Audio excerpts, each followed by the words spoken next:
भारत आने वाली यूरोपीय कंपनियों में कौन एक पूर्णतः सरकारी कंपनी थी? 1, 2, 3। फ्रांसीसी ईस्ट इंडिया कंपनी। फ्रांसीसी ईस्ट इंडिया कंपनी की स्थापना कब हुई? 1, 2, 1664 ईस्वी में। फ्रांसीसी ईस्ट इंडिया कंपनी की स्थापना के समय फ्रांस के सम्राट कौन थे? 1, 2, 3। लुई 14वां। फ्रांसीसी ईस्ट इंडिया कंपनी की स्थापना के समय फ्रांस के मंत्री कौन थे? 1, 2। कोलबर्ट। फ्रांसीसी ईस्ट इंडिया कंपनी ने अपना पहला कारखाना कब और कहाँ खोला? 1, 2, 3। 1668 ईस्वी में सूरत में। फ्रांसीसी ईस्ट इंडिया कंपनी ने अपना पहला कारखाना किसके नेतृत्व में खोला? 1, 2, 3। Francois Caron. फ्रांसीसी ईस्ट इंडिया कंपनी ने अपना दूसरा व्यापारिक कारखाना कब और कहाँ खोला? 1, 2, 3। 1669 ईस्वी में मसूलीपट्टनम में।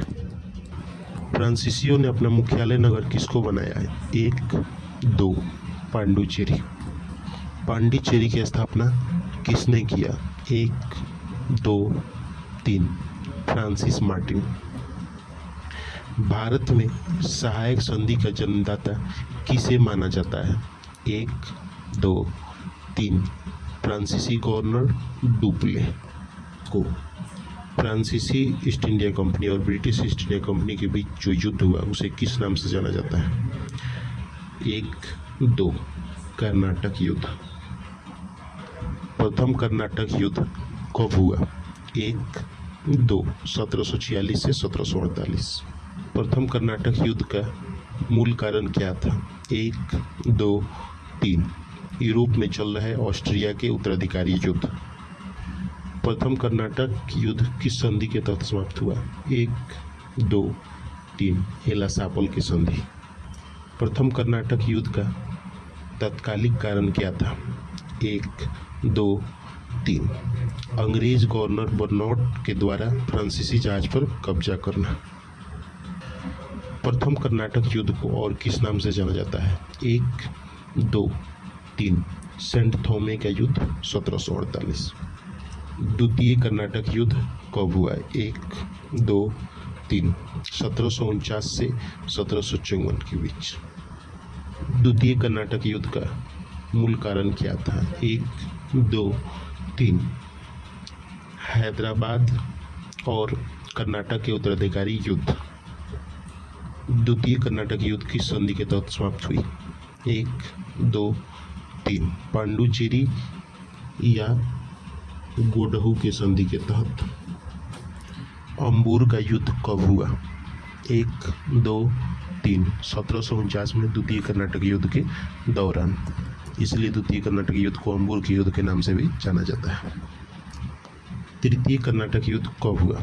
1756 से 1763। तृतीय कर्नाटक युद्ध किस युद्ध से प्रभावित था? 1, 2। यूरोप महादेश में होने वाले सप्तवर्षीय युद्ध से, जो 1756 1763 के बीच हुआ था। तृतीय कर्नाटक युद्ध या सप्तवर्षीय युद्ध का समाप्ति किस संधि के तहत हुआ? 1, 2, 3।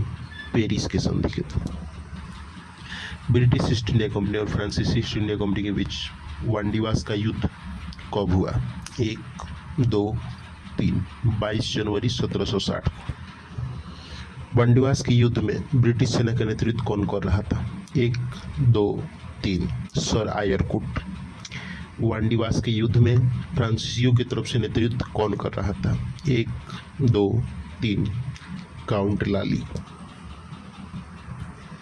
इसी युद्ध में ब्रिटिशर्स की जीत हुई और फ्रांसीसियों के पतन का यह कारण माना जाता है। फ्रांसीसियों ने पांडिचेरी में जो किलाबंदी किया उसका क्या नाम था? 1, 2, 3। फोर्ट लुई किला।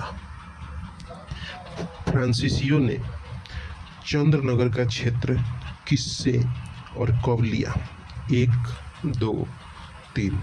बंगाल के नवाब शाइस्ता खां से 1673 ईस्वी में। फ्रांसीसियों ने चंद्रनगर में जो किलाबंदी किया उसका क्या नाम था? 1, 2, 3। Fort Orleans. British East India Company के बाद किस यूरोपीय कंपनी का आगमन हुआ? 1, 2, 3। Danish east India company. Danish east India company की स्थापना कब हुई? 1, 2, 3। 1616 ईस्वी में। डेनिशों ने भारत में अपना कारखाना 1620 ईस्वी में कहाँ खोला? 1, 2, 3। ट्रैंकोबार में। डेनिशों ने बंगाल के सेरामपुर में अपना कारखाना कब खोला? 1, 2, 3। 1676 ईस्वी में। डेनिशों ने भारत में का अपना सभी कारखाना अंग्रेजों के हाथ कब बेच दिया? 1, 2, 3। 1745 ईस्वी में।